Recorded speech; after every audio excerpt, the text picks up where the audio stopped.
Hey everybody, welcome to another episode of 60 Seconds of Stoicism, your only 60-second podcast on the internet that lasts for a half hour. Thank you guys for joining in this week. We appreciate it. I am your host, Ryan Lee Mays, the writer and author of the Octad program, and with me is my wife, Melinda. Hey guys, Melinda here. And we are going to talk about a very easy subject to talk about. In fact, it'll only probably take us about 60 seconds tonight. It's the secret to happiness. No, I'm obviously being facetious there, but we are going to talk about happiness tonight. What is the key to finding happiness in our life? That question has been answered over 2,000 years ago. And we're going to explore the answer again and talk about how happiness is probably a lot easier than we think it is to obtain. So what kind of emotions do you think of when you think of happy? I know happy is an emotion in itself, but what would you relate happiness to in your life? I would say gratitude, being optimistic, maybe. Okay, sure. Sure, that's a good one. Yeah, I would say with me, it is probably satisfaction. You know, happiness is satisfaction. Like they're almost synonyms for each other. You know, where you can just say, "Hey, I feel like everything's going great in my life right now. I'm truly happy."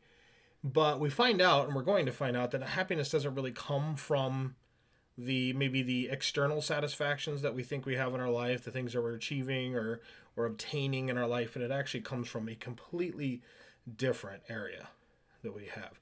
So we're going to look at a couple of passages from the Stoics, as always. We'll even look at maybe one or two from Scripture, but I want to talk about a man who had to find out what happiness is in real life.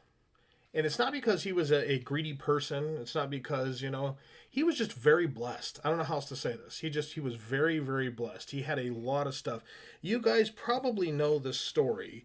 Whether or not you're a believer, you may just have heard it, from people talking about it. It's a pretty famous story. It's the story of Job. And I'm just going to kind of paraphrase it instead of reading the entire scripture for the sake of time tonight. But Job was like a righteous man and an extremely rich man. In fact, he was the richest man in all of the East. He had a lot of stuff. Here's his rich count. If you want to put like a flash up, bling up of this is what I've done and what I've obtained in life. I mean, if a man could ever make a YouTube video on what success is, it was probably Job because he had everything. So, first of all, 7,000 sheep. That's a lot of sheep. Whoa. That's a lot of sheep. So he had 7,000 sheep, 3,000 camels. I hope I'm rich enough one day to own one camel. He had 3,000 camels. No, I'm not trying to be rich. I'm just joking. But 3,000 camels, 500 yokes of oxen, 500 donkeys. I mean, just to carry things around.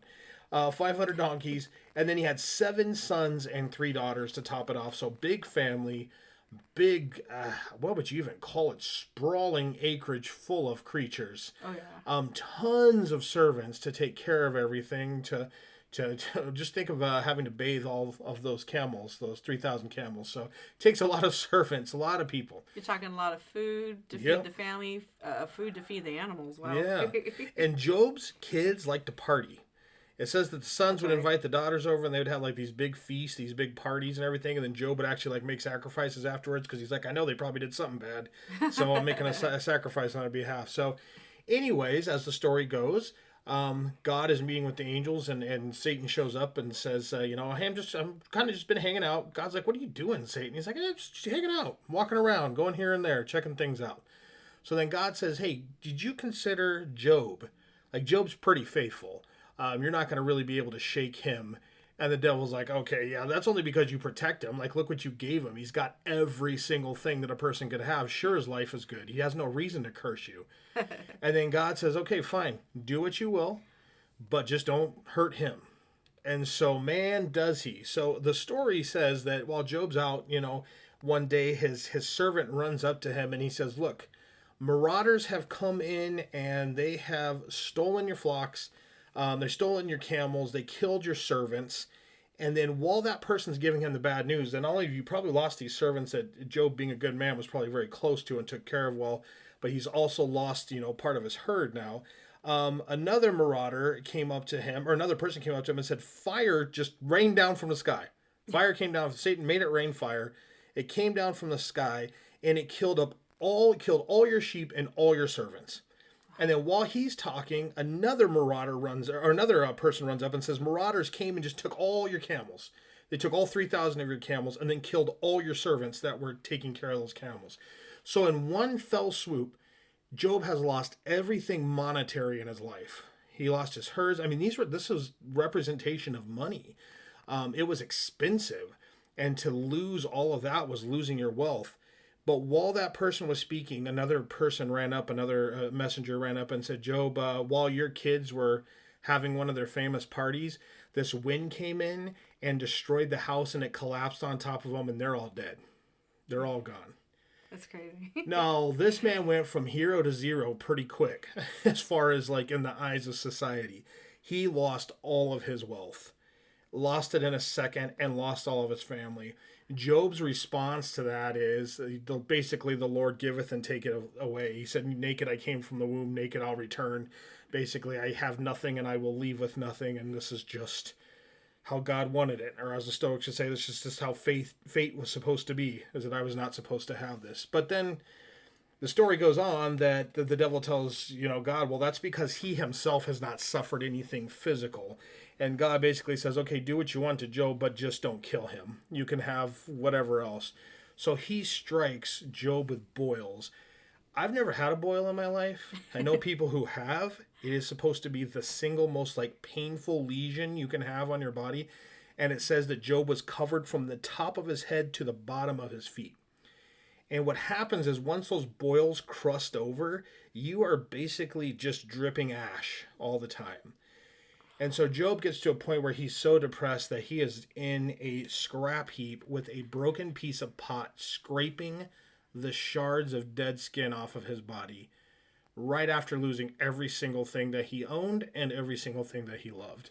I can't imagine. So you want to talk about a man who has to face the reality of what's important in life. And he has a couple friends that come by and give him really bad advice. They're just like, well, you must have done something wrong to make God mad because he's punishing you. And there's a young man that's in the group that's listening to all these old guys giving bad advice. And he actually stands up and he's like, Job, who are you to question your fate? Who are you to question God? Who are you to question the person that's created all this and gave it all to you? How dare you? And then Job is really kind of moved to tears and is like, oh my gosh, I should not have done that. I'm so sorry, God. You have the right to do whatever you want. And then what God does is he blesses him back. He gives him another family. He gives him back twice as many sheep and twice as many camel. It's like he took away, but he gave back twice as much, which is often what you find in faith. So the same principle holds true in Stoicism to what happiness is. It is not the pursuits of wealth that we want, that we think it is. And people will, every time you bring this up, there's always somebody that says, well, that's spoken like a true poor man. If you actually had it, you would find out how fun and cool it is to have a lot of money. And you might be right for a time. But the Stoics understood that. Seneca grew up in wealth. He became very well known. He became an advisor to Nero. When Nero was just a bratty kid. Seneca was trying to raise him into this emperor hired by Nero's mother, which, by the way, Nero killed later on. And so he's trying to raise him up and got all this money and this wealth. And people call Seneca the hypocritical philosopher, but it wasn't. I hold that to this day. He was not a hypocrite. He was seeing it firsthand. I've got all this money and I'm still suffering things. Now, I'm going to tell you what happened to Seneca in just a minute here and how his life came to an end. And we'll talk about what's important. But Seneca writes a lot about this. He writes a lot about the things that make you happy and what don't. Here's a passage. What then is the mistake people make, seeing that everyone wants a happy life? They take the instruments used by happiness to be happiness itself, like cars and homes and televisions and vacations and cabins and whatever. They take those things and say, this is happiness, not what it brings. And so they abandon the very thing they're seeking. For the chief point in a happy life is to be solidly secure and unshakably confident of the state. And yet they gather up the cause of anxiety and haul No, they drag those burdens behind them on life's treacherous journey. They think they're happy, but instead they burden themselves with so many physical items, with so many pursuits of wealth, with so many grandiose reaches for power, that it becomes a bag around them, a sack around them, a chain around them that they have to drag through the rest of their life. And that happens to all of us at some time. Was there ever, when you were a kid, when you're thinking about the future, did you ever see a life of, and I want to use the word poverty because that makes you sound like you don't have anything at all. And we're so blessed just being in this nation. Mm-hmm. But was there ever a time where you looked and said, okay, this is what my future life is going to look like? And did you see like riches and wealth or a nice house or a fancy car or anything like that? I think I had some wishful thinking on that. Obviously, I don't know. Growing up, we lived in a really, really poor house, and it actually leaned to his side. Yeah. And we were actually blessed. We were given a house by the state, and we got to pick a house of our choosing, and the firemen came and they burned down the other house. But I think even when I lived in that small little shack, I think I was still really grateful for what I had, mm-hmm. because my mom, she kept it nice and clean.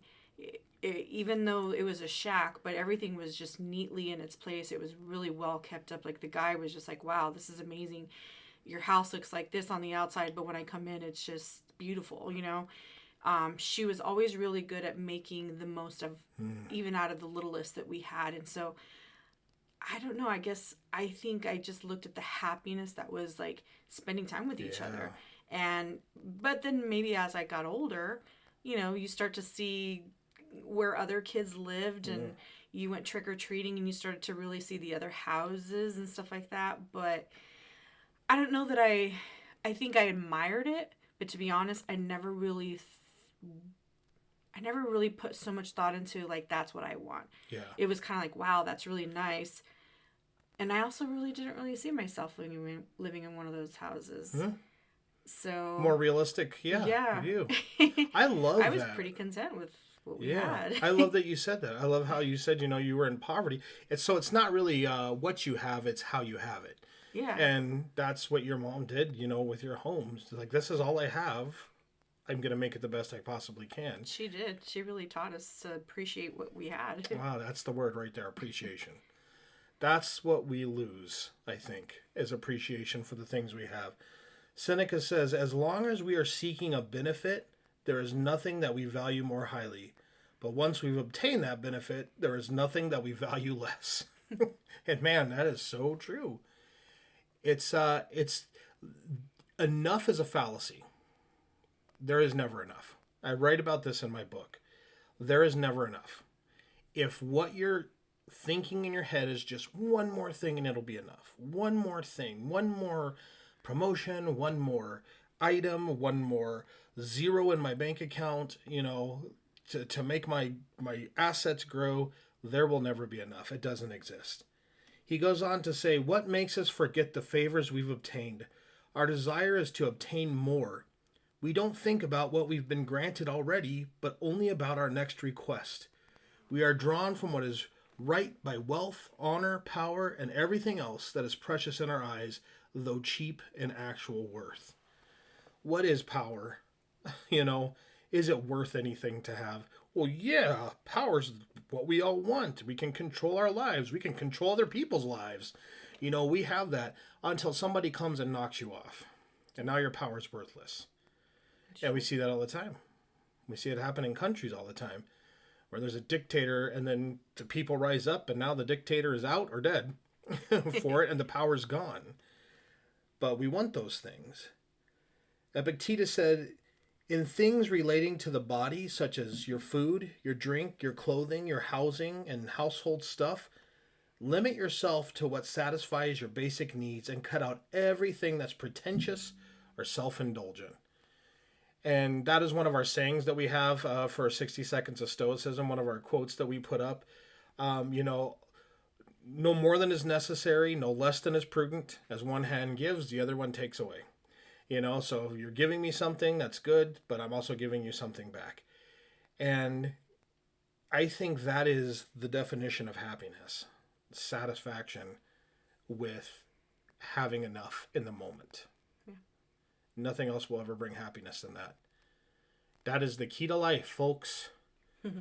Being satisfied with what you have.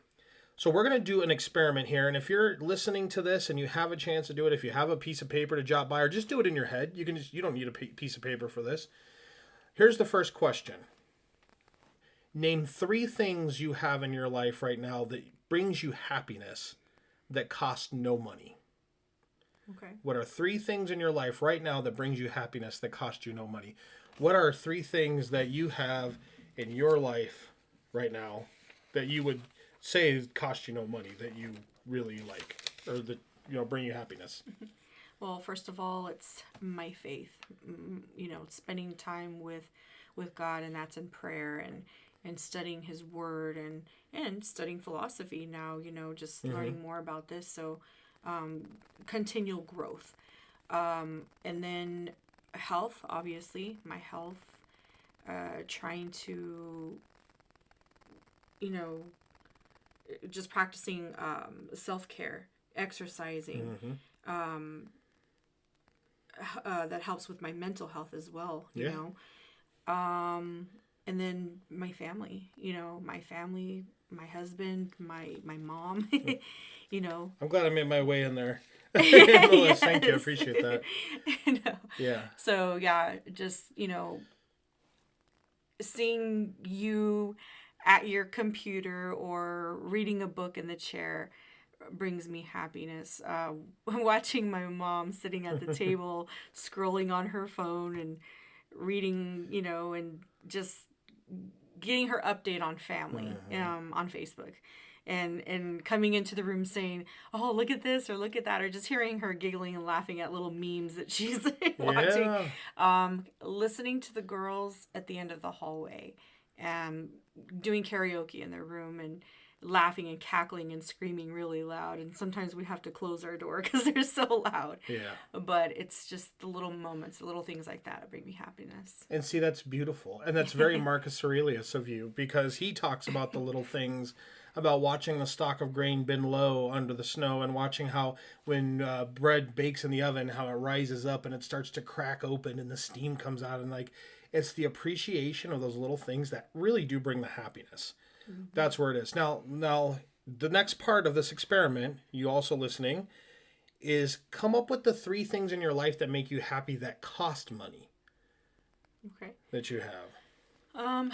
So again, kind of back to family, spending time with family, the times that we've gotten to do some outings, like vacations. Big vacation, just go, and sometimes, it was like a few days, or just, over to Prescott or Sedona, or, and just spending time with the kids. Let me see. California, lots of trips to California. Yeah. And what was I was talking about, it was like, so one selfish thing for myself is doing my hair. Yeah. I really don't shop much for myself as far as clothes. You have to really get me to buy things that I need. But if I was going to pick one selfish thing that cost money, it was my hair.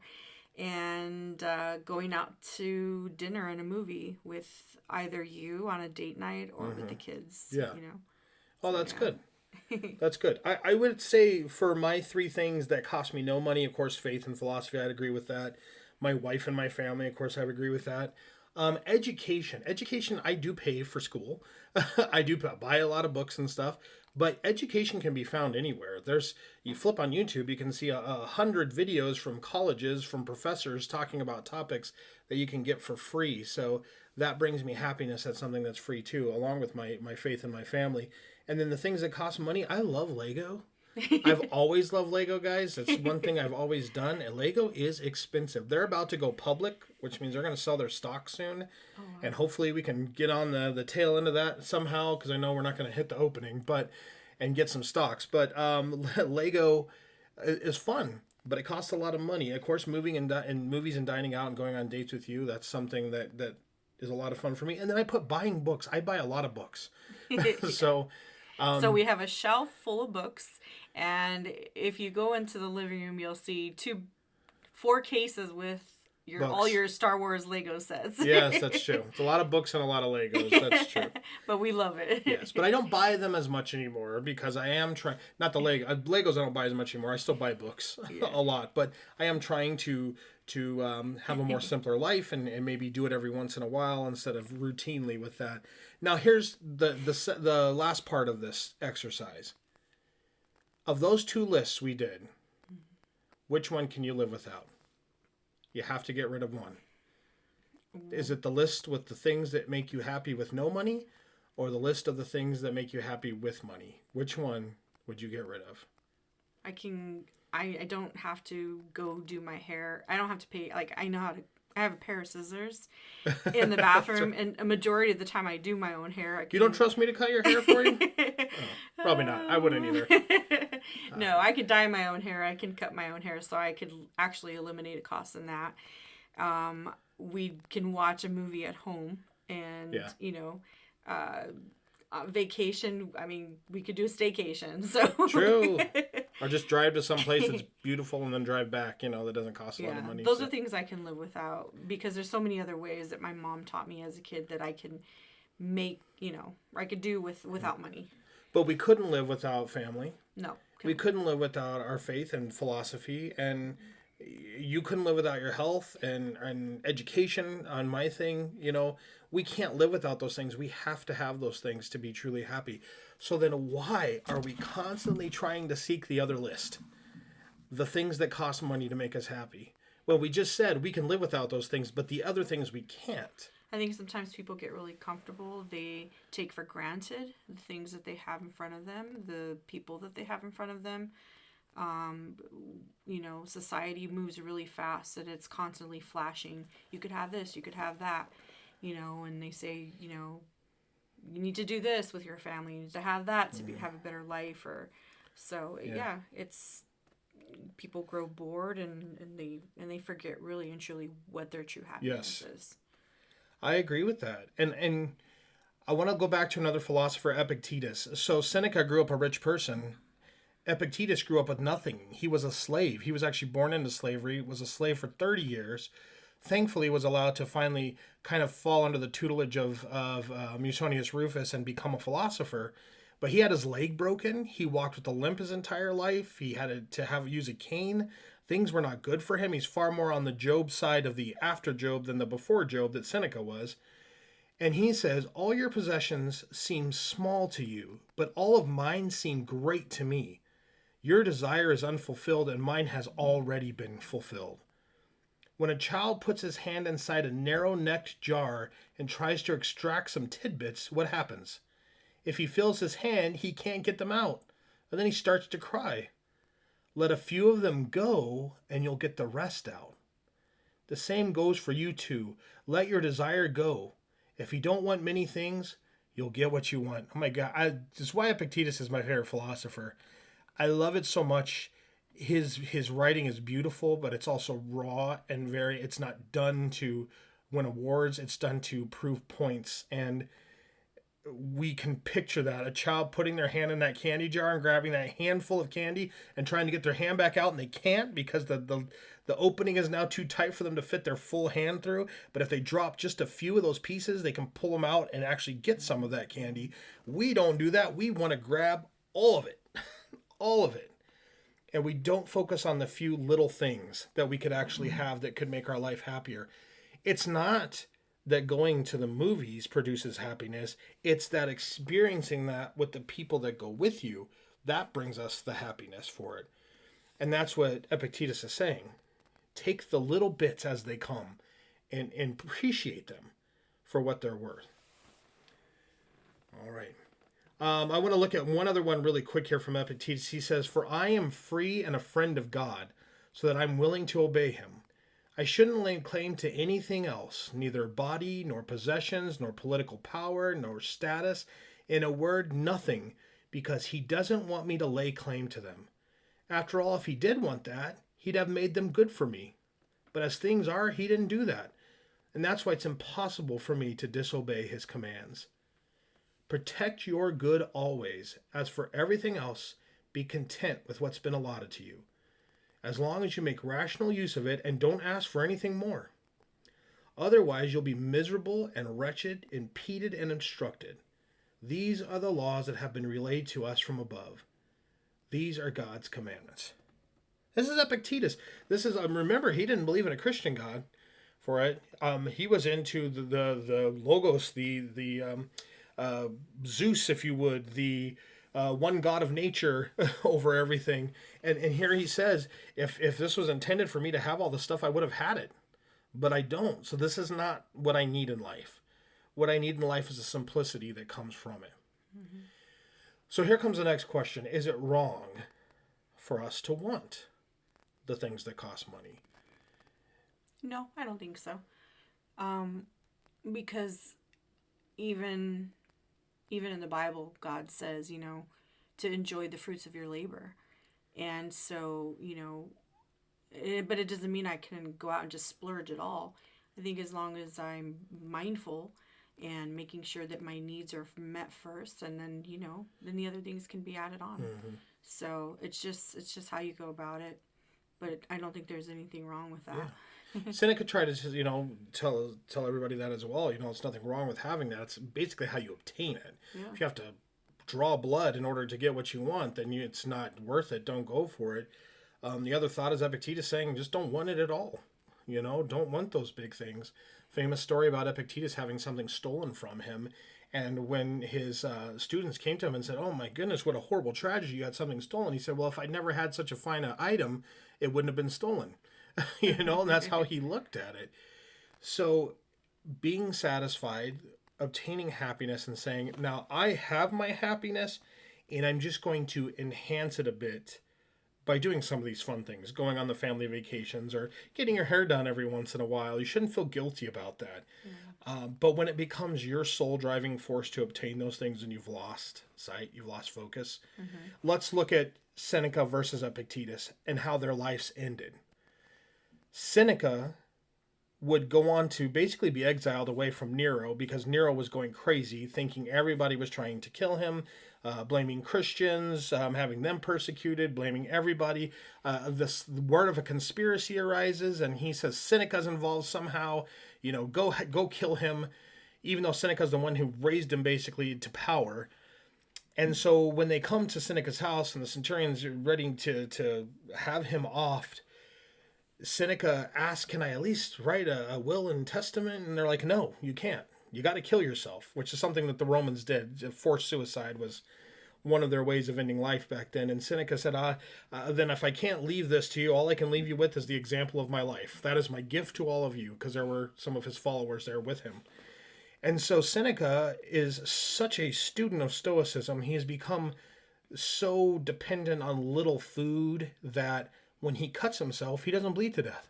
Not enough blood comes out from it. Then Seneca, also being a fan of Socrates, who we know Socrates had to do the same thing, of forced suicide, and he drank hemlock until he died of poisoning. He calls for some hemlock, and they bring it to him, and he drinks it, and he doesn't die. Seneca's still alive. One thing Seneca did have was terrible asthma, or some people even think it was tuberculosis. And so finally, they draw a bath for him. It's full of steam. He gets inside. The steam overwhelms him. He can't breathe, and he dies for it. This is the end of arguably one of the 5 richest men in Rome at the time. Epictetus, who was not rich, born a slave, opens up his own school of philosophy. He moves back to Greece. He gets a big following, ends up helping out a ton of people. His student Arian writes his writings down into what we now know as the Enchiridion. And it's just, his legacy is beautiful for it. So I'm not saying that if you're rich, you're going to end up like Seneca. But I'm also saying that if you're poor, you may not end up as poor as you were. You could end up having your, metaphor, own school of philosophy, as Epictetus did. Mm-hmm.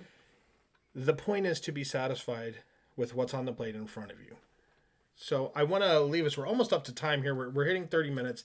I want to leave us with some more words from Epictetus. Anyone who's dissatisfied with the circumstances assigned to him by fortune is unskilled in the art of living. I love that. While anyone who nobly endures his circumstances and makes reasonable use of what they have to offer deserves to be called a good person. Look, if you don't like that you don't have what your neighbor has, if you don't like that you don't have the new car and the big house, you're just not good at life. That's what Epictetus says. I mean, think about that for a second. What does that say to you? Like, if you don't know how to be satisfied with what you have, you're just not good at this living thing. No, not at all. It's a very boring person. Yeah, because all you no care about is... Very good choice of words. No creativity. Because happiness can be found anywhere if you choose to look for it there. Exactly. And then the last part is, if you can do that, if you can make the best out of your circumstances, as he says, then you deserve to be called a good person. And that's really what it comes down to. That's the secret of happiness right there, guys. That's it. Love your faith. Love your family. Be grateful for what you have. Don't be ashamed if you want to enhance your life with things. Be ashamed if the enhancements become the focus and the goal and take those away from you. That's what we're being taught. It's just practicing gratitude, being mindful of the present moment, and just being appreciative of the things that are around you. And it also helps reduce stress and anxiety. Yes, absolutely. Because wanting those things just brings stress and anxiety. It does. Because it's kind of like, how am I going to keep it up? You know, I'm going to keep working to keep this thing, and that you probably can't even afford to begin with. Yeah. And then if you do have it and it turns out to be fall flat and the shiny object is no longer shiny, then it puts you into a depression. Anxiety, depression. And then anxiety, yeah. and then the cycle repeats itself. So it does. Folks, enjoy what you have right now. It's good. It's a blessing. Nothing wrong with getting more. Just love what you have. That's it. Thank you guys so much for listening. We appreciate you. Thank you guys for subscribing on our YouTube channel. We have had a lot of people just in the last few days. I think we had 150 subscribers get on board. They're listening to the podcast. They're seeing the messages. They're passing it along to people. We're having a ton of shares on there and a ton of views. And the message is just getting out that life can be really good. Life can be really, really good if we focus on the things that are the most important. So go to the YouTube channel. It's called My Stoic 60.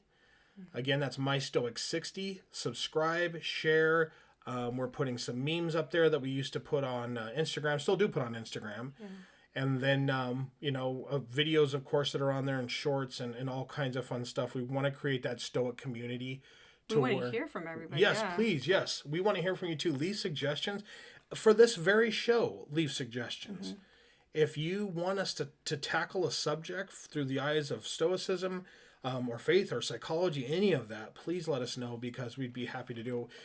We study this daily, and we understand that some people may not have access to it. So if there's something that you want to hear from the Stoics on, and we can help deliver that to you, please let us know. Yeah, we've been through some stuff, guys, and if we didn't, we will find out the information to put out there for you guys. Yeah, we'll go to somebody who has been through the stuff if we haven't gone through it, and speak from experience. So thank you guys very, very much. We appreciate you all. I hope you all have a great week. We will be back here again next Saturday. Make sure to download our episodes, and thank you again for being a loyal listener. And until next time, as always, Semper Studiosus.